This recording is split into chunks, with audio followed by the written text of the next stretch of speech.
Test 2. You will hear a number of different recordings and you'll have to answer questions on what you hear. There will be time for you to read the instructions and questions, and you'll have a chance to check your work. All the recordings will be played once only. The test is in 4 sections. At the end of the test, you will be given 10 minutes to transfer your answers to an answer sheet. Now turn to Section 1. Section 1. You will hear a man telephoning a library to find out about joining. First, you have some time to look at questions 1 to 5.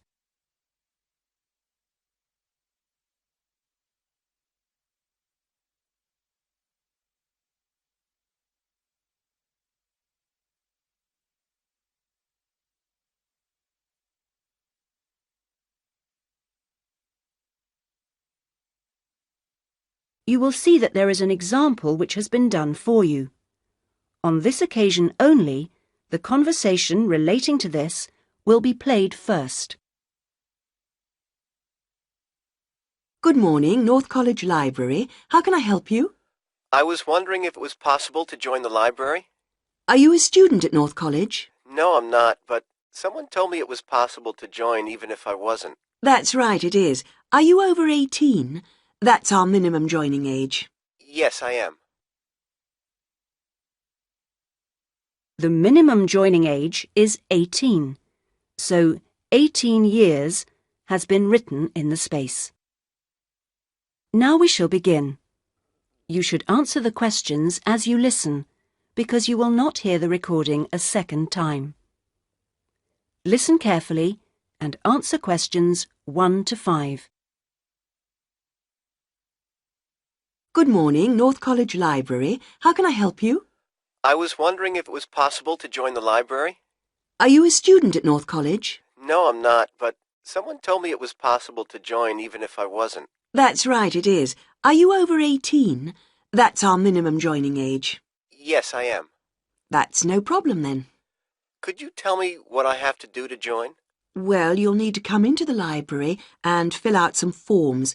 You'll also need to bring 2 passport photos with you. We also need 2 documents for ID, so a driving license would be fine. I've got that. And what else? A credit card? No, it needs to have your address on it. Shall I bring a bank statement? Would that do? That'll be fine. Good. Does it cost anything to join? Well, it's free for students here, but otherwise it's £125 per year, or £25 if you've got a current student card from another college. I was at Westerly College until last year, but now I've got a job at Jefferson Steel Factory. It's more expensive than I thought. My local library is free. But you'll find they don't have the range of reference books or facilities which we buy for our students. That's why you have to pay to be an external member. I see. How many books can I borrow? We allow 12 items borrowed at any one time if you're a student, and that includes CDs, DVDs and videos. However, it's only 8 items for members of the public. Fine. And how long can I have them for? Well, you can have both fiction and reference books for 4 weeks, which isn't bad, really. And what happens if I return them late? Like all libraries, there's a fine system in place. The minimum fine is £1.50, but it can be much higher for some items, up to £5 per week. We'll give you a booklet with all the details when you join. You can always renew items, if they're not required by anyone else, by telephoning or logging onto our website. Before you hear the rest of the telephone call, you have some time to look at questions 6 to 10.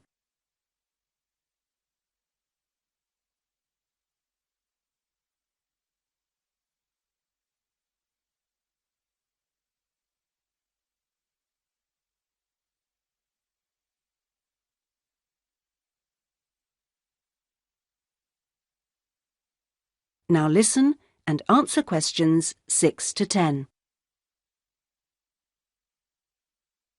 What about the computers? Can I use them free of charge? For college students it's free, but for external members like yourself, the first hour is free, and then we make a nominal charge of £1 per hour thereafter. Do I have to book in advance for them? Oh, yes, it's advisable. Most people tend to book 24 hours in advance, although sometimes you can get one with only 6 hours' notice. However, the earliest you can book a computer is 48 hours before you need it, and you can only book 1 hour at a time. If no one else has booked the computer out, then you may be able to have another hour if you want. We have a wide range of databases, so the computers are in great demand. I'm thinking of doing some writing, and I might need to access national newspapers.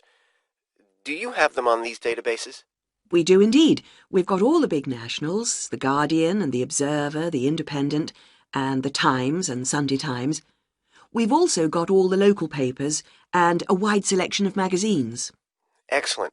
I assume you have photocopying facilities? Of course. 5p a sheet for both A4 and A3 black and white copies, and 40p a sheet for colour. You can get a card from the counter here. It doesn't take coins. Okay. Oh, by the way, another thing I was wondering about was if you ran any writing classes through the library. We do, but you'll have to speak to John Grantingham about that. He's our resident author. He runs the creative writing classes. John Grant... could you spell that for me, please? Certainly. Grantingham.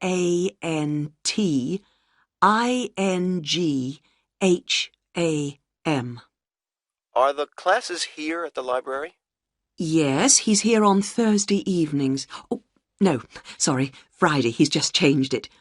You can contact him by emailing the library. Okay. Right. Well, that's about all I need to know. Thank you. I'll be along later this week to join. Thanks. Bye. That is the end of section 1. You now have half a minute to check your answers.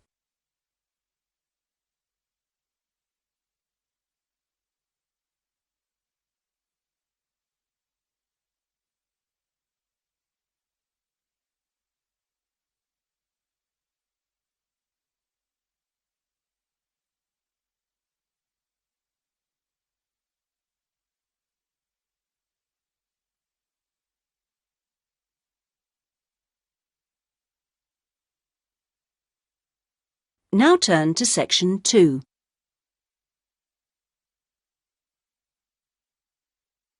Section 2. You will hear a man called Dan Pearman talking on the radio about Pedal Power, a UK charity which sends bicycles to people in developing countries. First, you have some time to look at questions 11 to 15.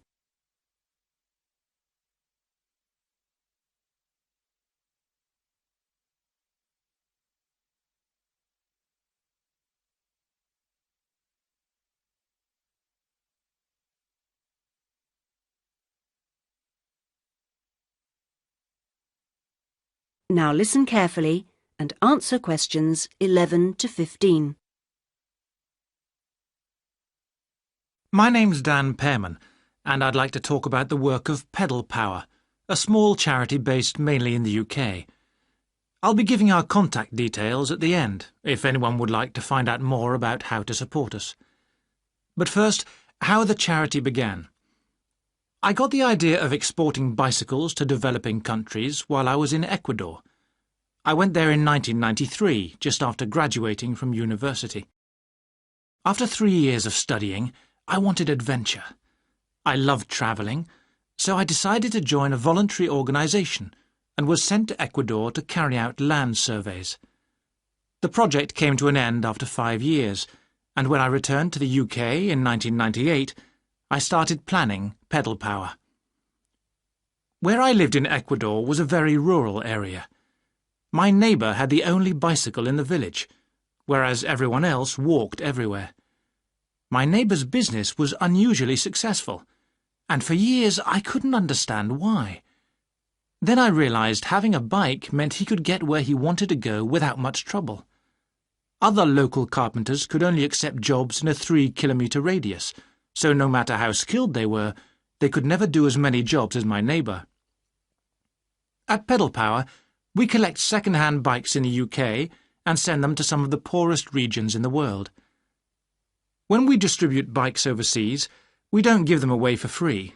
We'd like to, but long-term that doesn't really help the local economy. The demand for bikes is enormous, which makes them very expensive locally. So we sell them for 5% of the normal price. But in order to continue operating, we need to have a constant supply of bikes which we send out every 6 months. One example of a town that's received bicycles from Pedal Power is Rivas. It was the first place I sent a full container of bicycles to.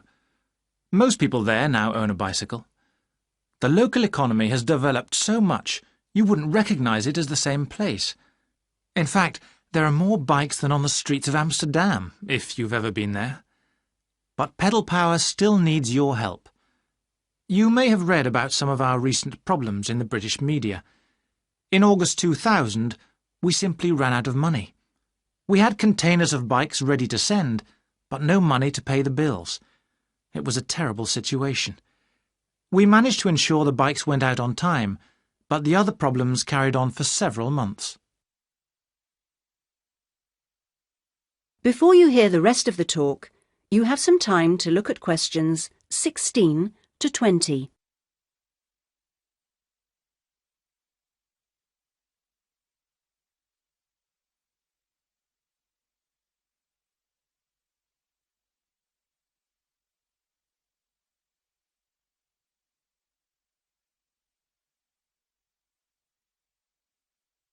Now listen and answer questions 16 to 20. Fortunately, in October 2001, we won an Enterprise Award, which helped us enormously. We invested 15 of the £75,000 prize money to help secure our future. Winning the award helped raise our profile, and the money enabled us to pay all our shipping costs, which represent our greatest expense. Pedal Power changes lives. When someone gets a bicycle from us, they see a 14% increase in their income. We're currently looking to invest in computers so that our office staff can do an even better job. Because of our work, people in a number of countries now have a better standard of living. So far, we've provided 46,000 people with bikes. But we'd like to send more, at least 50,000 by the end of the year. Now, there are many ways in which you can support the work of Pedal Power, not just by taking a bike to a collection in your area. I should also like to say, if you do have a bike to donate, it doesn't matter what condition it's in. If we can't repair it, we'll strip it down for spare parts. Of course, to do that we always need tools, which are expensive to buy, so we welcome any that you can give. Also, you could help by contacting the voluntary staff at our offices. They'll be able to suggest activities you could organise to bring in funds for us. People do all kinds of things, including, of course, sponsored bike rides. Also, we're always interested to hear of other places that would benefit from receiving a consignment of bikes, and welcome suggestions from people who've been to developing regions on their travels. We hope that by talking on radio programmes like this, we will be able to raise public awareness, which will lead to government organisations also giving us regular financial support, something that we really need. If you'd like some more information about where to donate an old bicycle or offer help in other ways, please contact us on 019. That is the end of section 2. You now have half a minute to check your answers.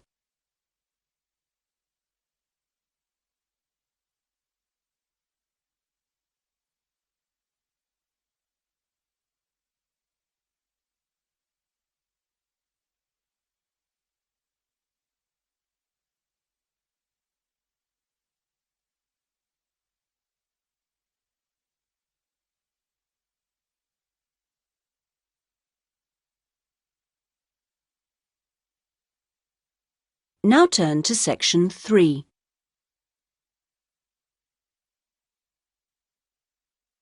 Section 3. You will hear a discussion between a college tutor and two students, Christina and Ibrahim. First, you have some time to look at questions 21 to 26.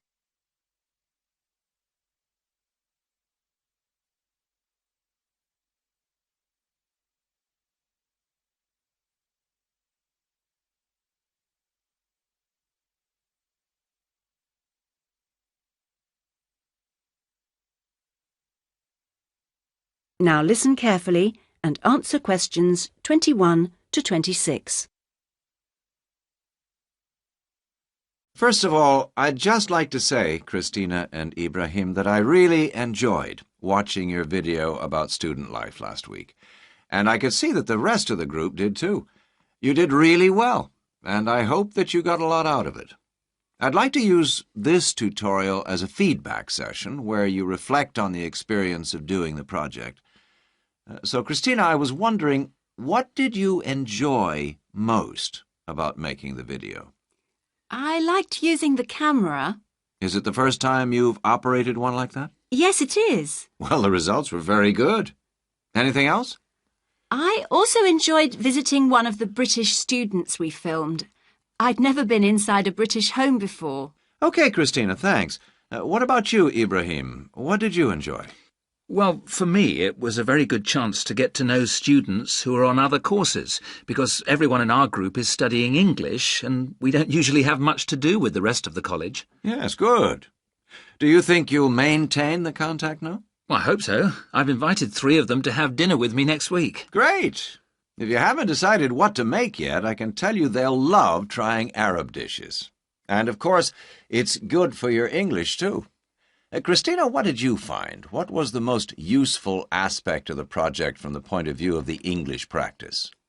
I think when we were being shown how to edit the film, we had to follow the instructions, and that was very good practice for me.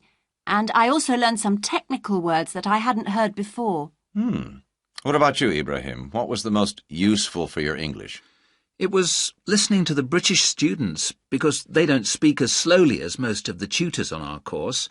I think they speak at natural speed, so it forces me to get used to it. And they use a lot of slang. So you learned some new words which will be useful? Yes. Good. I'm glad it helped. Well, we've talked a little bit about enjoyment and about language practice. Were there any other benefits? What else did you feel you'd learned from the project? Was it useful in other ways? Yes, well, firstly, I learned how to use a video camera, and also I think I really learned a lot about working together with other people. I've never done anything with a group before, and we had to find ways of cooperating, and compromising, and sometimes persuading people when they don't agree with you. Yes, that is a very useful experience, I know. Before you hear the rest of the discussion, you have some time to look at questions 27 to 30.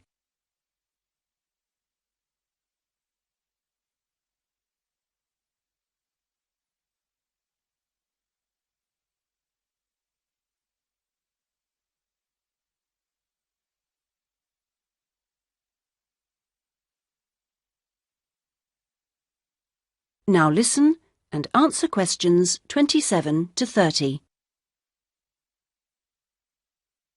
What about you, Ibrahim? Well, I think I learnt a lot about how important editing is. When you're filming, you think that everything's going to be interesting, but in fact we cut around half of it in the end, and then it was much better. Good. Well, one last thing I'd like to ask. What mistakes do you think you, as a group, that is, made? I mean, to put it another way, if you had to do it all over again, is there anything you'd do differently? We didn't plan very well. For example, we didn't decide on dates when we'd complete each separate step of the project, and we should have agreed about that in the beginning, because we were always late with everything. Right. Anything else? I think we should have tried to experiment more with the camera. I mean, with angles and the focus and that kind of thing. So you should have been more ambitious. Do you agree, Ibrahim? Not really. In fact, I think we were too ambitious. We were inexperienced, and we didn't have a lot of time, and we tried to do too much to make a long film. Next time I would make a shorter one and try to get the quality better. Well, that's very interesting. Next semester, we will be doing another video project, with a different content, of course, but you'll have an opportunity to put into practice what you've learned this time. Do you have any ideas about a different...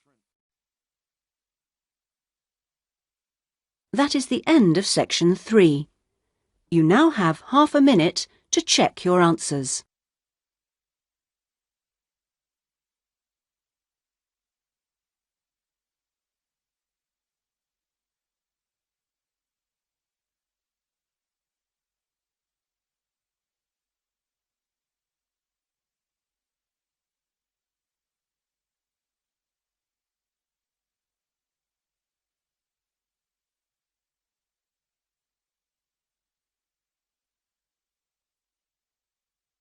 Now turn to section 4.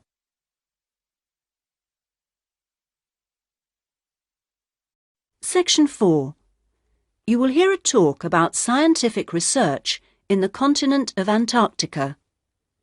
First, you have some time to look at questions 31 to 40.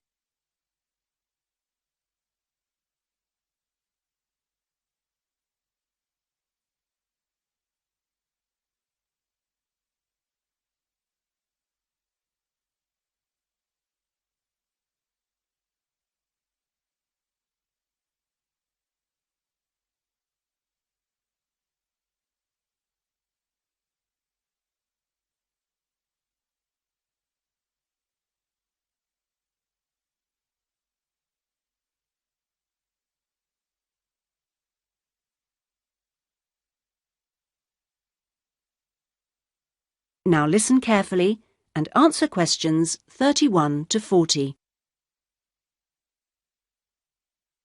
Tonight I'm going to talk to you about that remarkable continent, Antarctica.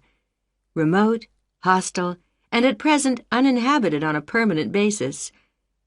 For early explorers, it was the ultimate survival contest.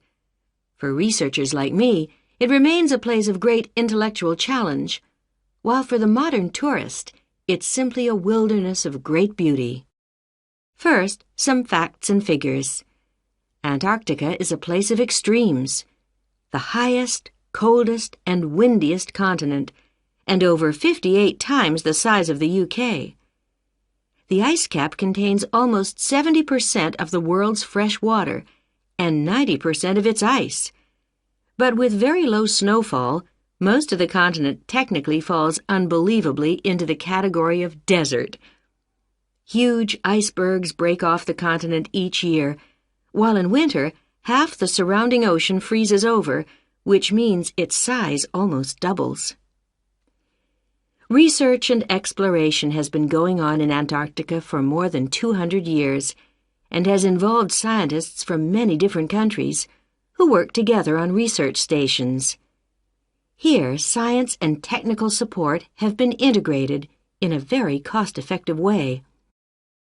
Our Antarctic research program has several summers-only stations and 2 all-year-round ones. I was based on one of the all-year-round ones. The research stations are really self-contained communities of about 20 people. There's living and working space, a kitchen with a huge food store, a small hospital, and a well-equipped gym to ensure everyone keeps fit in their spare time. The station generates its own electricity and communicates with the outside world using a satellite link.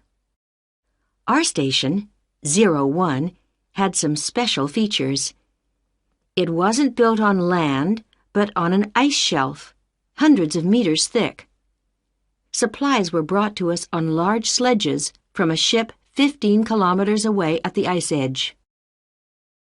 Living in the Antarctic hasn't always been so comfortable. Snow buildups caused enormous problems for 4 previous stations on the same site, which were buried and finally crushed by the weight.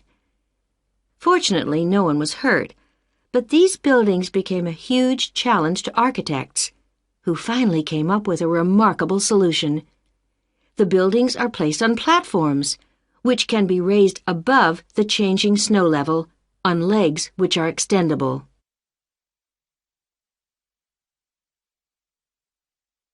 Food is one of the most important aspects of survival in a polar climate. People living there need to obtain a lot more energy from their food, both to keep warm and to undertake heavy physical work. Maybe you know that an adult in the UK will probably need about 1,700 kilocalories a day on average. Someone in Antarctica will need about 3,500, just over double. This energy is provided by foods which are high in carbohydrate and fat. Rations for field work present an additional problem. They need to provide maximum energy, but they must also be compact and light for easy transport. Special boxes are prepared, each containing enough food for one person for 20 days. You may be familiar with coffee processed by freeze-drying, which preserves the quality of the food product while making a large saving in weight. Well, this type of presentation is ideal in our situation. It wasn't available to earlier polar explorers whose diet was commonly insufficient for their health. I think that being at the cutting edge of science has a special appeal for everyone working in Antarctica, in whatever capacity. As a marine biologist, my own research was fascinating, but it's perhaps climate change research that is the most crucial field of study. Within this general field, surveying changes in the volume and stability of the ice cap is vital, since these may have profound effects on world sea levels and on ocean currents.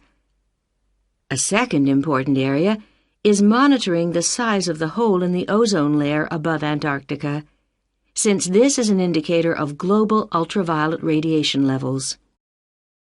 Thirdly, bubbles in the ice sheet itself provide an index of pollution, because frozen inside them are samples of previous atmospheres over the past 500,000 years, and these provide us with evidence for the effects of such human activities as agriculture and industry. There are an increasing number of opportunities for young people to work for a period in Antarctica, not only as research assistants in projects like mine, but also in a wide range of junior administrative and technical positions, including vacancies for map makers. I hope that the insights I've provided will encourage you to take up these opportunities in this fascinating continent. That is the end of section 4. You now have half a minute to check your answers.